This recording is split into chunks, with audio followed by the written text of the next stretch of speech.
This guy destroyed almost every single fighter in the UFC, but you wouldn't believe the secret behind his success.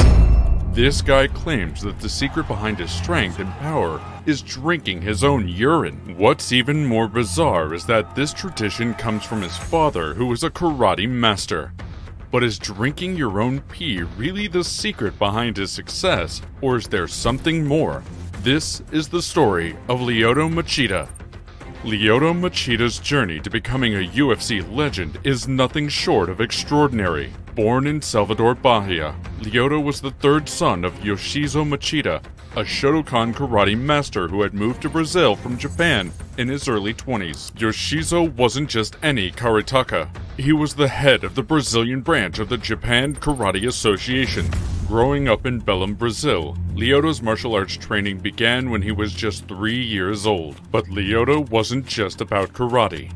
By 8, he had taken up sumo wrestling, and by 16, he added Brazilian jiu-jitsu and judo to his arsenal. This eclectic mix of disciplines turned him into a versatile and dangerous fighter, long before he ever stepped into the octagon. His achievements in karate included winning the 2001 Pan American Karate Tournament, and his prowess in sumo saw him place second in the 2000 Brazilian Sumo Championships. Lyoto's professional MMA career began in Japan under the guidance of Antonio Inoki. In his debut fight on May 2, 2003, Lyoto defeated Kengo Watanabe by decision, setting the tone for a career marked by tactical brilliance and discipline. 3対0をもちまして、赤コーナー、Lyoto選手の勝ち。Lyoto! プロデビュー戦 Fighting under the mononym Lyoto, he quickly became a symbol of Inoki's vision for MMA. His second fight was a TKO victory over Stephen Bonner, a future UFC Hall of Famer, at Jungle's Fight's inaugural event in Brazil. Bonner, who was unbeaten at the time, couldn't handle Lyoto's precision and unorthodox style. Stefan Bonner was really settling down. He is fired up. He can't believe what happened. Oh man, jeez, that's a good horrible. By the end of 2003, Lyoto faced another future UFC champion, Ridge Franklin, at Inoki Bombaye. In front of a massive crowd of 40,000 at Kobe Wing Stadium, Lyoto delivered one of his most memorable performances. A counter left punch followed by a perfectly timed front kick to the face left Franklin dazed, and Lyoto finished the fight with a barrage of punches.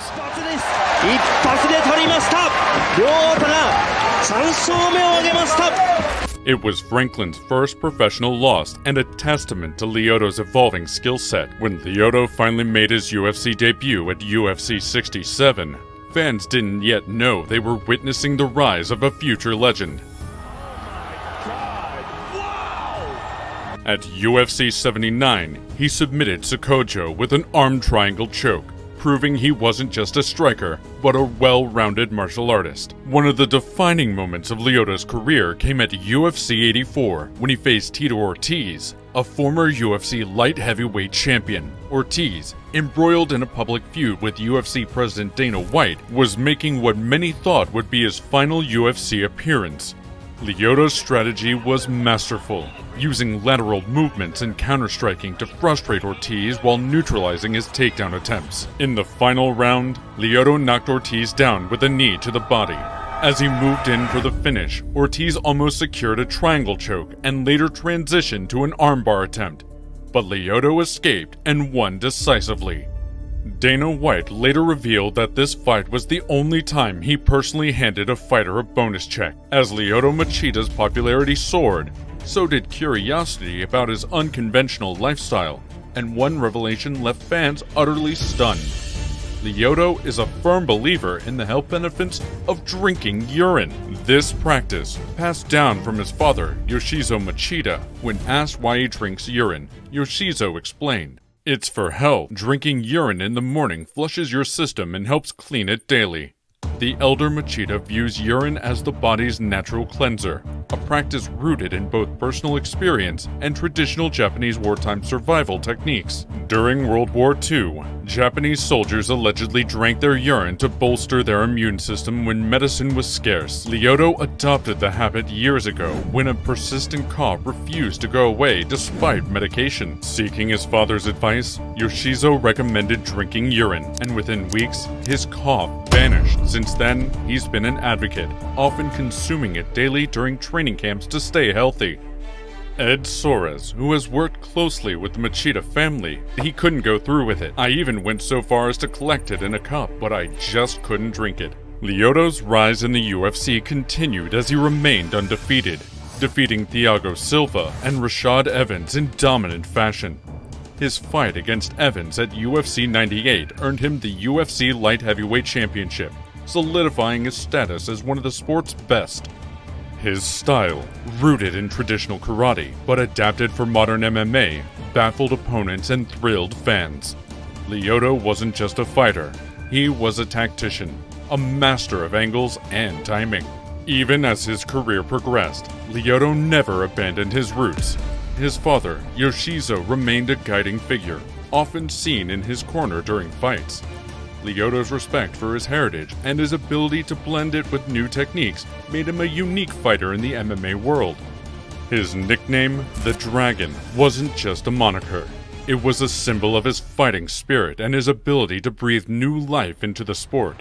Lyoto Machida's journey in the UFC light heavyweight division is marked by a mix of triumphs, controversies, and a steady climb to legendary status. A planned rematch with Dan Henderson in 2016 was scrapped after Machida disclosed using a banned substance, leading to an 18-month suspension.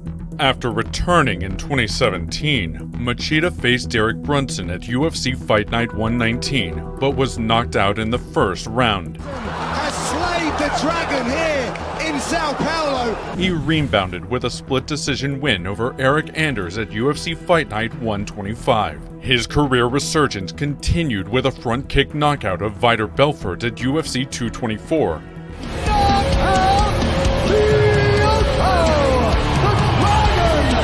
Earning Performance of the Night honors. Machida's transition to Bellator in 2018 marked a new chapter. His debut at Bellator 213 saw him defeat former middleweight champion Rafael Carvalho by split decision. Moving to light heavyweight, he faced Kyle Sonnen at Bellator 222, winning via second-round TKO with a flying knee and punches.